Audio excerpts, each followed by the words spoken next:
नमस्कार, मैं हूं आपके साथ वैशाली और आप देख रहे हैं दिराना न्यूज चैनल। आइए रुक करते हैं आज की खास खबर की ओर। भारत में नागरिकता से जुड़ी बहस फिर तेज हो गई। इस बार केंद्र में है नेशन वाइड SIR यानी स्टैंडर्डाइजेशन ऑफ इलेक्टोरल रोल।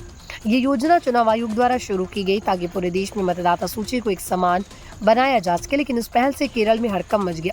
मुख्यमंत्री पिनराई विजयन ने इसे आम लोगों की नागरिकता पर हमला बताया। उनका दावा है कि इस कदम से करीब 30 लाख लोगों की वोटर पहचान खतरे में पड़ सकती है।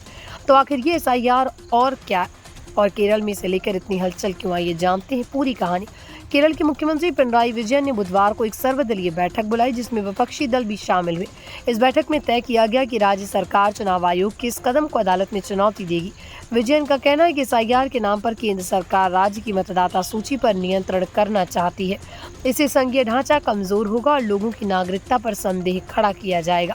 उन्होंने कहा कि केरल में न तो कोई घुसपैठी है और न ही अवैध मतदाता, फिर भी लाखों नागरिकों को संदिग्ध मानना लोकतंत्र के खिलाफ है।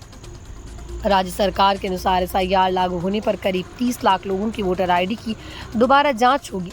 अगर किसी दस्तावेज में गलती मिली तो उनका नाम मतदाता सूची से हटाया जा सकता है। विशेषज्ञों का कहना है कि ये प्रक्रिया नागरिकता प्रमाण की तरह काम करेगी, यानी अगर आप ये साबित नहीं कर पाए कि आप भारत के नागरिक हैं तो वोटर लिस्ट से आपका नाम गायब हो सकता है। केरल की चिंता ये है कि इसमें गरीब, प्रवासी और बुजुर्ग लोग सबसे ज्यादा प्रभावित होंगे, जिनके पास पुराने दस्तावेज नहीं।